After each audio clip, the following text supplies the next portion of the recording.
안녕하십니까. 울산과학대학교 반도체응용전공에 재학 중인 정원도 학생의 PPT 진행하도록 하겠습니다.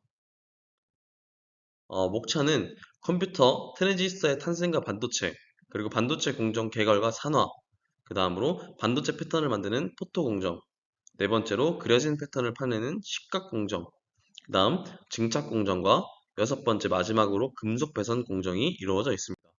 첫 번째, 컴퓨터 트랜지스터의 탄생과 반도체입니다. 전자회로는 증기, 인력, 수력을 기반으로 하는 다른 기기들을 앞선다는 장점이 있습니다. 신호의 제어가 빠르고 효율이 좋기 때문입니다.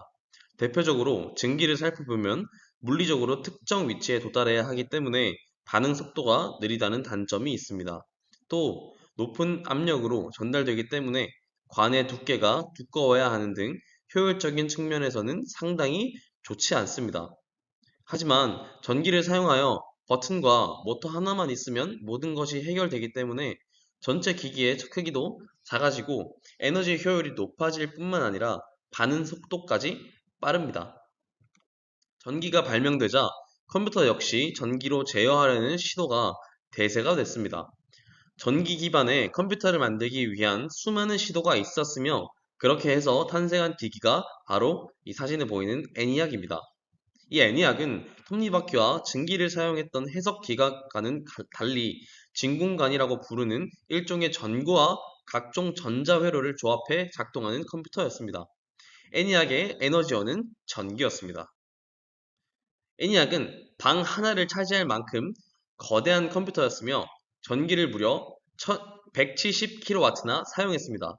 하지만 그 규모와 에너지 소모에 걸맞게 당시에 필요로 하던 수많은 일을 해낼 수 있었습니다.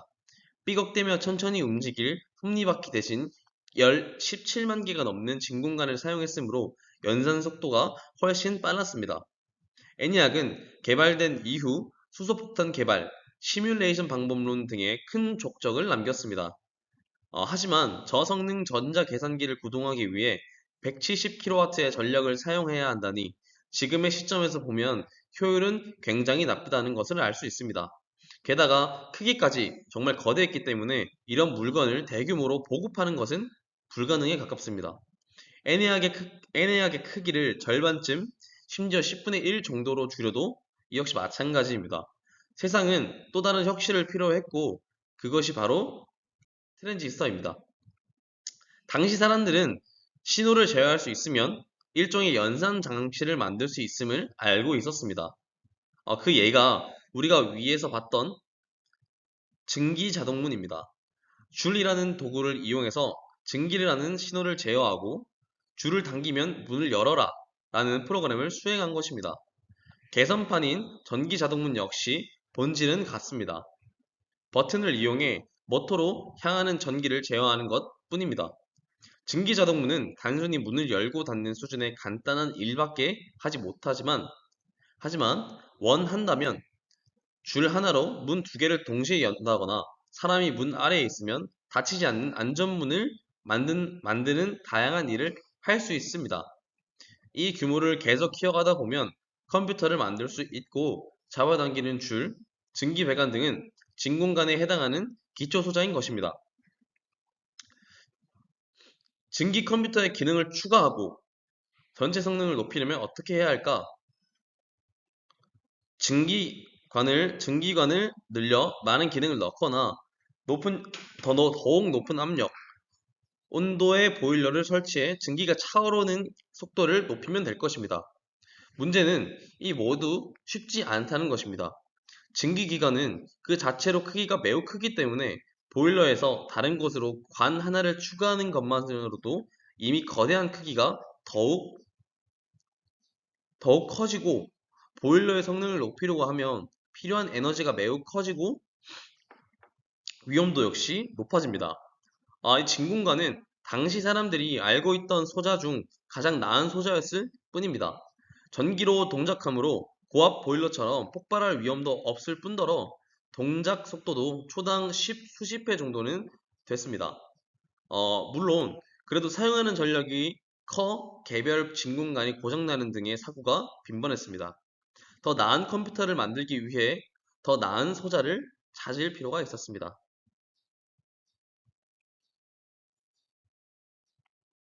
그리고 1974년 트랜지스터가 발명됐습니다. 트랜지스터는 큰 전류의 흐름을 매우 작은 전류로 조정할 수 있는 혁신적인 기기였습니다. 과학자들은 아래와 같이 반도체 소재 두 종류를 사용하면 신호를 매우 쉽게 끊고 연결할 수 있음을 알게 됐습니다. 최초의 트랜지스터가 발명된 그 해 지금까지 널리 사용되는 BJT라는 트랜지스터가 발명됐습니다. 이 과정에서 반도체라는 물질 역시 대중에게 알려지기 시작했습니다. 이 BJT는 바이폴라 정션 트랜지스터로 양극성 집합 트랜지스터, 반도체 내부에서 P형 반도체와 N형 반도체의 두 영역 사이의 경계 부분을 일컫는 PN 접합을 이용해 만든 트랜지스터를 의미합니다. 1959년 벨 연구소에 재직 중이던 모하메드 아탈라 박사와 강대원 박사 두 사람은 모스펫이라는 새로운 형태의 트랜지스터를 개발하게 됩니다. 두 사람은 실리콘 원판 위에 두 종류의 반도체 층을 형성한 뒤 그 위에 금속을 얹음으로써 평평한 모양의 트랜지스터를 만들어냈습니다. 이 트랜지스터는 작동 원리는 약간 달랐으나 사용 방법은 위에 소개된 트랜지스터들과 크게 다르지 않았습니다. 이 트랜지스터가 진정 가치 있는 이유는 생산성이었습니다. 모스펫은 납작한 모습 덕분에 여러 개를 실리콘 웨이퍼 위에 붕어빵 찍어내듯이 한 번에 만들 수 있었습니다. 어떻게든 붕어빵 틀을 더 작게 만들기만 하면 동일한 넓이의 웨이퍼의 수십 배의 모스펫을 만들어낼 수도 있었습니다. 더욱 좋은 점은 이미 연결된 모스펫의 집합을 한 번에 제조할 수 있다는 것이 가장 큰 장점이었습니다. 이제부터 우리가 살펴볼 것은 이것입니다. 우리는 반도체 공장인 수조 원이 넘는 비싼 가격이라고 하지만 놀랍게도 공장의 본질은 모스펫을 싸게 만드는 공장인 것입니다. 일단 편의를 위해 반도체가 아닌 일반 전자부품이 어떻게 만들어지는지 한번 생각해 보겠습니다. 당장 주변의 전자기기를 하나 분해해 보면 기판 위에 트랜지스터, 건전지, 축전지, 코일 등 다양한 단위 소자, PCB 기판 위에 납땜이 올라가 있음을 알고 있습니다. 쉽게 말하면 소자 제조가 소자 연결의 순서로 이루어진다는 것을 알 수 있습니다. 이 사진에서 보이는 PCB는 인쇄 회로 기판, 전자 회로를 하나의 판에 넣고 표면에 부품을 납땜하는 것으로 대부분의 전자기기에 들어간 반도체 기판입니다. 이와 같은 순서는 실리콘 웨이퍼 위에 모스펫에도 그대로 적용되는데 웨이퍼 가공 첫 단계에 해야 할 일은 다양한 형태의 단위 소자를 만드는 것입니다.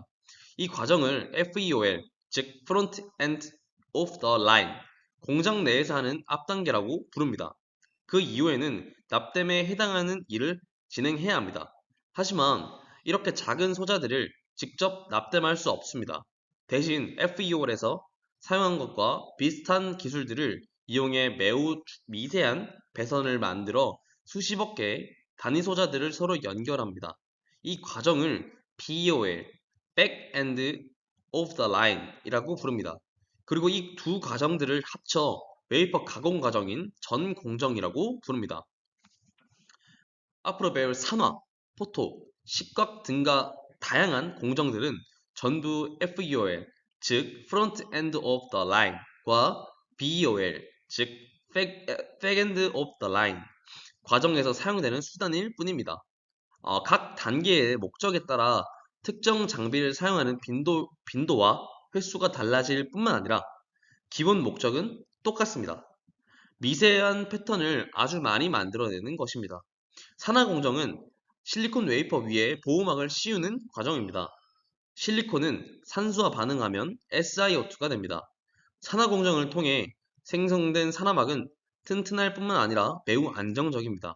산화막은 다른 물질의 진입을 차단하기 때문에 이온 주입 공정에서도 요긴하게 사용됩니다.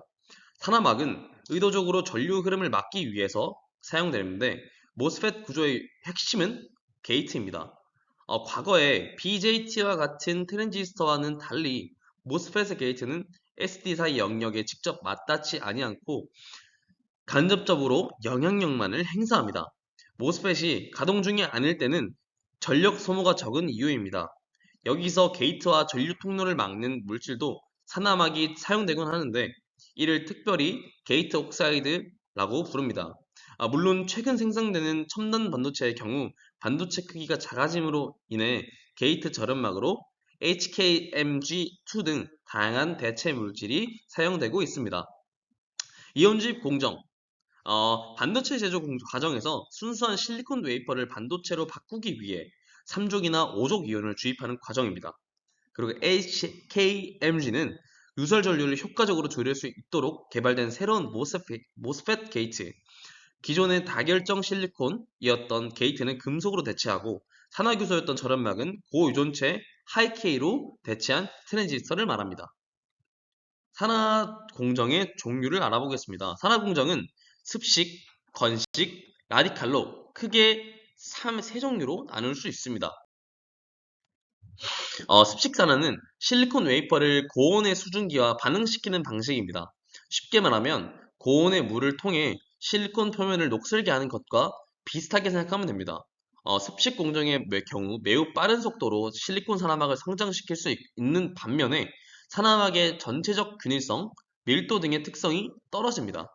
또한 이 과정에서 부산물인 수소가 생성되는데 특성의 조절이 쉽지 않기 때문에 성능에 큰 영향을 끼치는 핵심 영역에서는 사용하기 조금 힘든 경우가 있습니다. 건식 산화의 경우 고온의 산소 기체를 직접 실리콘 웨이퍼에 보내주는 방식입니다. 이 방식은 생성 속도가 습식 산화에 비해 느립니다. 대신 습식 산화와는 달리 부산물 기체가 생기지 않을 뿐만 아니라 밀도가 높고 균일한 산화막을 생성시킵니다. 이러한 특성으로 인해 최종 제품의 성능에 중요한 역할을 미치는 반도체 게이트 부분의 산화막은 건식 산화로 만들어지게 됩니다. 라디칼 산화는 위에서 살펴본 두 산화와는 달리 다소 다른 과정으로 진행되는데 위에 앞서 말씀드린 두 산화 과정은 자연 기체들을 고온으로 올려 에너지를 줌으로써 웨이퍼 표면과 반응시키는 방식이었습니다. 라디칼 산화는 한 단계를 더 거치는 방식입니다. 산소 원자를 고온에서 수소 분자와 섞어주면 라디칼이라는 반응성이 높은 기체로 바뀌는데 이들은 실리콘 웨이퍼와 반응시키는 방식으로 이루어집니다. 라디칼은 반응성이 높아 건식 산화와도 훨씬 높은 품질의 산화막을 형성할 수 있습니다. 불완전하게 반응하는 경우가 적기 때문입니다. 또한 라디칼 산화를 이용하면 입지적 구조에서도 산화막의 두께를 균일하게 가져갈 수 있습니다. 반도체 회사에서 사용하는 실리콘 웨이퍼는 단결정으로 웨이퍼 표면 전체의 실리콘 원자들이 전부 같은 방향의 결정을 가지고 있습니다. 위 그림에 나오는 100 그리고 110과 같은 숫자와 실리콘 결정의 방향이며 그림에 보면 알 수 있지만 습식과 건식 산화의 경우 웨이퍼 위 방향의 산화막 형성 속도는 느리고 옆방향의 산화 속도는 빠릅니다. 그 이유는 100 방향에 배치된 규소 원자가 더 촘촘하기 때문입니다. 원자가 촘촘하게 배치되어 있으며 건식이나 습식 산화 기체가 결정을 뚫고 들어가 반응하기 힘듭니다.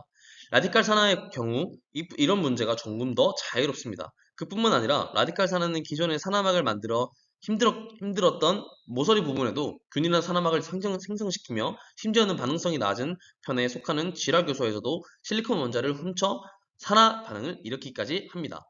쥐라교소는 보호막 역할을 하는 소재 중 하나로 반도체 소자 제조 과정 중에서 증착 방식으로 씌워집니다. 산화 장비의 간단한 구조에 대해서 알아보겠습니다. 장비에는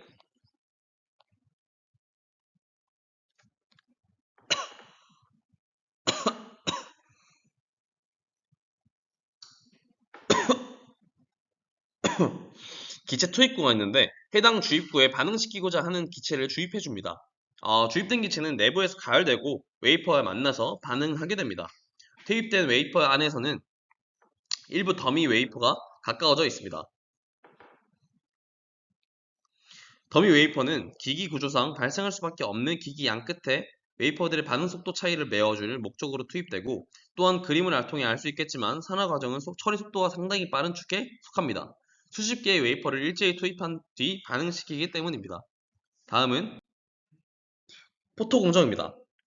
모스펫 혁명은 우리가 더 많은 트랜지스터를 동일한 면적에 모아 쌓을 수 있게 해줬습니다. 모스펫은 더 작게 만들어지면 하나하나의 모스펫이 사용하는 전력이 적어질 뿐만 아니라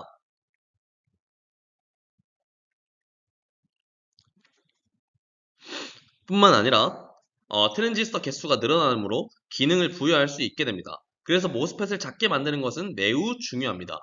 그리고 작은 회로를 만들기 위해서는 일단 그릴 수 있어야 합니다.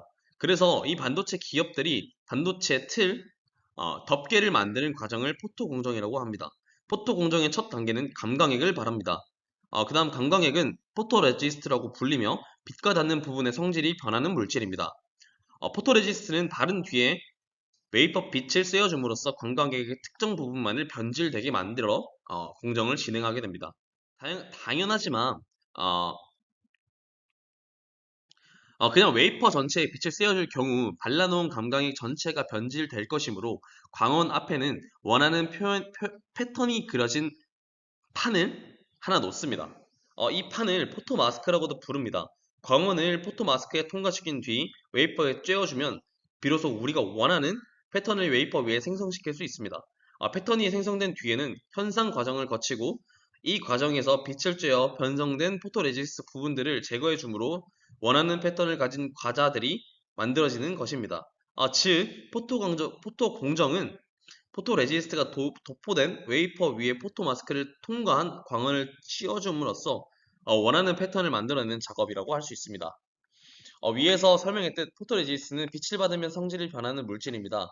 정확하게는 현상에게 올라가는 용해도가 변하는데 빛을 받았을 때 용도가 올라가는 물질을 포지티브 포토레지스트, 그 반대로 물질을 네거티브 포토레지스트라고 부릅니다. 헷갈린다면 직관적인 물질이 포지티브라고 생각하면 편하고 포지티브 포토레지스트는 현상 과정을 거치고 나면 빛을 받은 장소가 제거됩니다. 따라서 그 다음 시각, 증착 등의 공정을 진행할 때 빛을 받은 부분만이 영향을 받게 되며 빛을 받지 않은 부분은 포토레지스트에 막혀 뒷단계 공정을 영향을 받지 않습니다. 포토레지스트를 선택하면 남은 코터라는 기기를 이용해 포토레지스트를 도포하게 됩니다. 웨이퍼 위에 포토레지스트 방울을 떨어뜨리면 코터가 고속으로 회전하며 포토레지스트를 균일하게 떨어줍니다. 포토레지스트를 도포하고 나면 웨이퍼 뒷면이나 웨이퍼 경계면에 묻은 불필요한 포토레지스트를 제거하는 작업과 오븐에 넣고 열을 가해 필요 없는 용매 성분을 증발시키는 작업 등을 시행하며 다음 단계를 준비하게 됩니다. 포토레지스트를 도포한 뒤에는 포토레지스트 위에 패턴을 그려놓게 됩니다. PR 위에 원하는 패턴을 만들어 놓기 위해선 마스크라고 부르는 투명한 판이 필요하는데 마스크에는 빛이 통과해야 하는 영역과 통과해서는 안 되는 부분이 나뉘어져 있습니다. 이름에서 알 수 있듯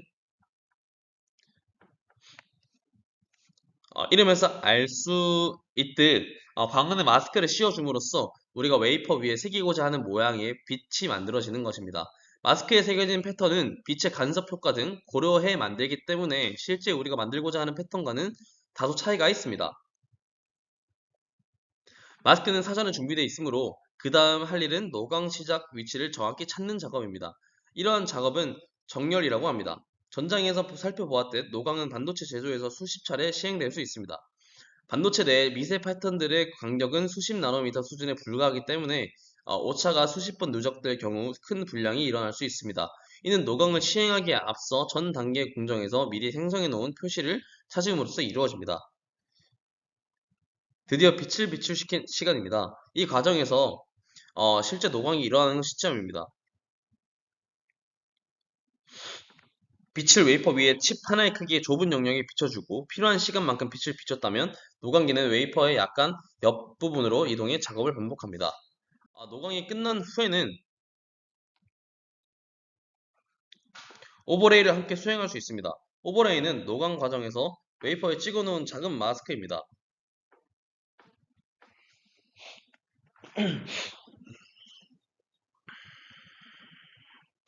매번 녹음할 때마다 중심은 공유하고 크기는 변화하는 형태로 오버레이 마크를 새겨놓으면 노광이 얼마나 어긋났는지 혹은 웨이퍼가 살짝 들어갔는지 등을 측정할 수 있습니다. 다만 오버레이 측정은 정렬 과정과는 달리 모든 웨이퍼에 대해 수행하지 않습니다.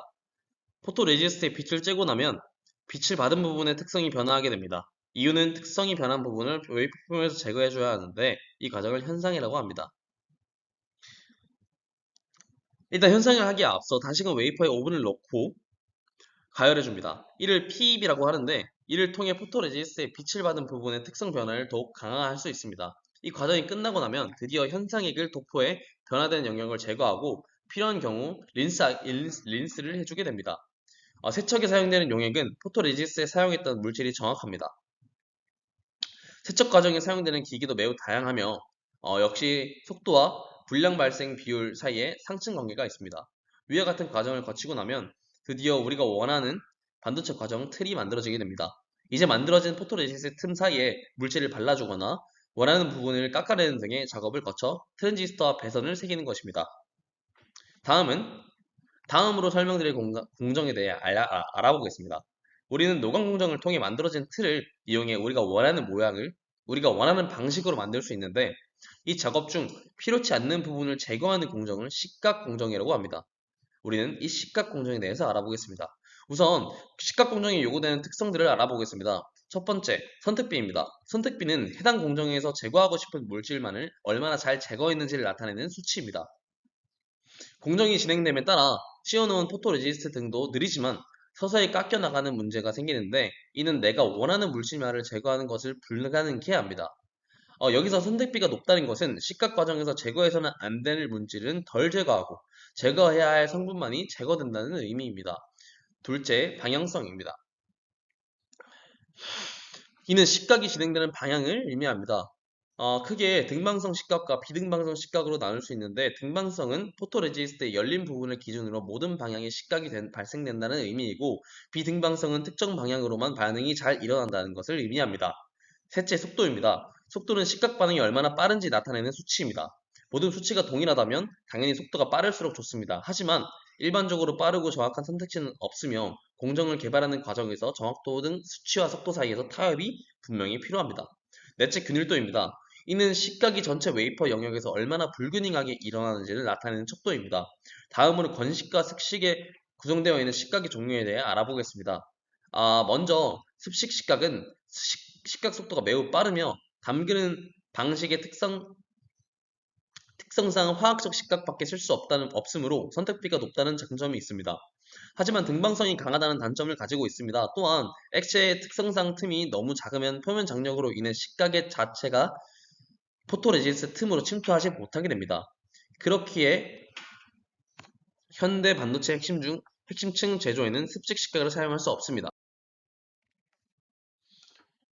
건식 식각은 기체를 이용하는 식각 전체에 포괄하는 개념입니다. 즉 포토레지스트가 도포된 웨이퍼 기체에 노출되는 식각 방식입니다. 이는 습식 식각과는 달리 다양한 방법으로 물질을 제거하기 때문에 엄밀하게는 비등방성,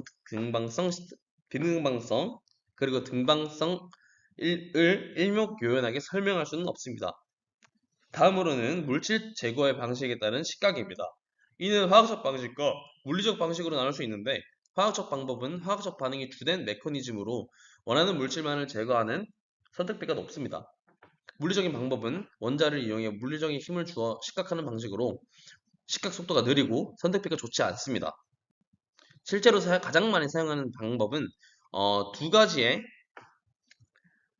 합친 IE 방식입니다. 이는 지금 보시는 사진과 같은 방식으로 운영됩니다. 다음으로 방막 종류와 역할에 대해 설명하겠습니다. 방막들의 역할은 회로 간의 경계를 만들어 줌으로써 반도체 핵심 소자들의 간섭과 전류의 누설을 막아 동작 신뢰성을 높이는 것입니다. 또 다른 식각을 방지하는 용도로 사용하기도 합니다. 이러한 구조물의 예가 STI, IMD입니다. 사용되는 물질들은 이산화규소, 탄화수소, 질사교소 등이 있습니다. 방막은 반도체 제조 과정에서 트랜지스터를 제조할 때 게이트 유전막을 형성하거나 멀티 패터닝에 사용하는 하드 마스크를 씌울 때도 사용합니다. 다음으로 증착 수치인 균일도, 스택 커버리지, 개필에 대해 설명드리도록 하겠습니다. 균일도는 증착 과정에서 물질이 얼마나 균일한 두께로 생성됐는지를 표현하는 수치로 증착 역시 웨이퍼 전체를 기기에 넣고 진행하기 때문에 웨이퍼 지점별로 두께가 다르게 생성될 수 있습니다. 그릴도가 높을수록 전 웨이퍼 영역에 골고루 물질이 도포된다고 생각하시면 됩니다. 스텝 커버리지는 증착이 이루어지는 울퉁불퉁한 표면의 상단 부분의 막실과 하단 부분의 막실을 두께 차이, 혹은 상단 부분 막실과 측벽 막실의 두께 차이를 말하는 것입니다. 스택 커버리지가 1에 가까울수록 상단부와 하단부의 차이가 적다는 것이며, 스택 커버리지가 1보다 작은 경우 하단부나 측벽의 두께가 얇게 생성된다는 의미입니다. 이 갭필은 이름에서 알 수 있듯이 갭, 빈 공간을 얼마나 잘 채울 수 있는 것을 나타내는 것이 이 의미입니다. 그림에서 볼 수 있듯 제조 중인 반도체 위에는 수많은 요철들이 있습니다. 갭필 특성이 좋지 않으면 내부에 공동이 생기게 되고 추후 구조물이 넘어질 수 있습니다.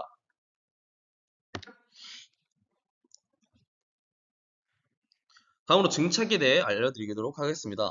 증착은 화학기상 증착과 물리기상 증착으로 나뉘는데, 화학기상 증착은 공정 속도가 빠르며 웨이퍼 위에 반응이 일어나기 때문에 스텝 커버리지가 우수하지만 반응 과정에서 부산물 기체가 끊임없이 생겨나며 각종 불순물이 포함될 수 있기에 특정 제어가 매우 세밀해야 하는 영역보다는 각종 소모성이나 각종 두꺼운 차단막 생성에 사용됩니다. 물리적 기상 증착은 부산물 기체라는 것이 없으므로 물질의 순도가 매우 높다는 것이 장점이며, 반응성이 없는 순수 물질로도 증착할 수 있습니다.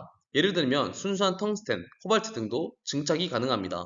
이러한 특성 덕분에 물리기상 증착은 순수 물질이 많이 사용되는 금속 배선을 만들 때 주로 사용됩니다. 한 가지 독특한 예로 원자층 증착이 있습니다. ALD는 디램의 커피시터 등 종연비가 높은 고품질 막실에 필요한 주위에 주로 사용됩니다. 증착에서 압력과 온도에 대해 설명드리도록 하겠습니다.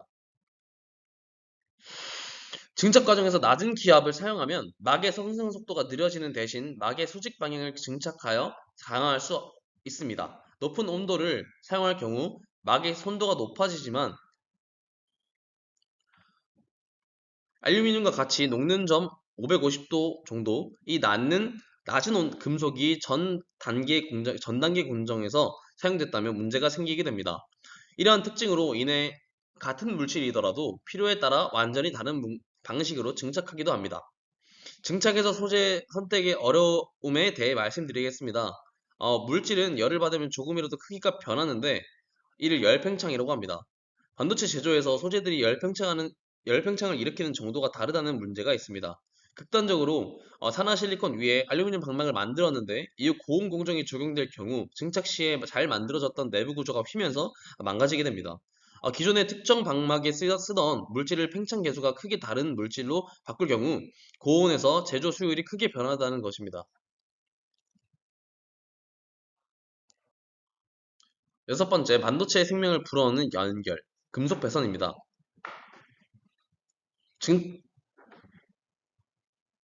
트랜지스터들은 외부 전원을 받아 동작할 수 있어야 하며 처리가 끝난 데이터를 다음 영역으로 옮겨주는 등 다양한 일을 해야 합니다.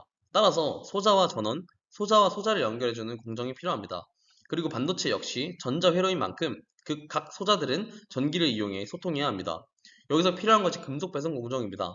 금속 배선 공정은 앞에서 살펴본 포토 식각 증착 등과 같은 단일 공정이 아닙니다. 실제로는 반도체 회사들은 금속 배선을 만들기 위해 포토 식각 등의 공정을 거치는 것입니다. 다만 금속 배선 공정에서는 전 단계의 소자층의 형성 때와는 특성이 다른 물질들을 많이 사용한다는 차이가 있습니다.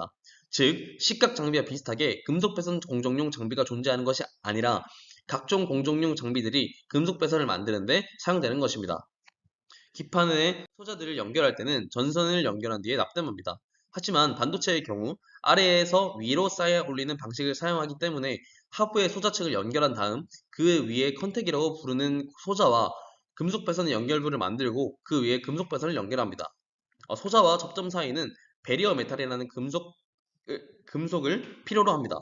특성이 다른 두 물질이 바로 접합되면 그 경계에는 큰 저항이 발생하게 되는데 이는 반도체의 전력 소모를 증가시킵니다. 이를 막기 위해서 경계면이 자연스럽게 금속으로 변하는 것처럼 만들어야 하는데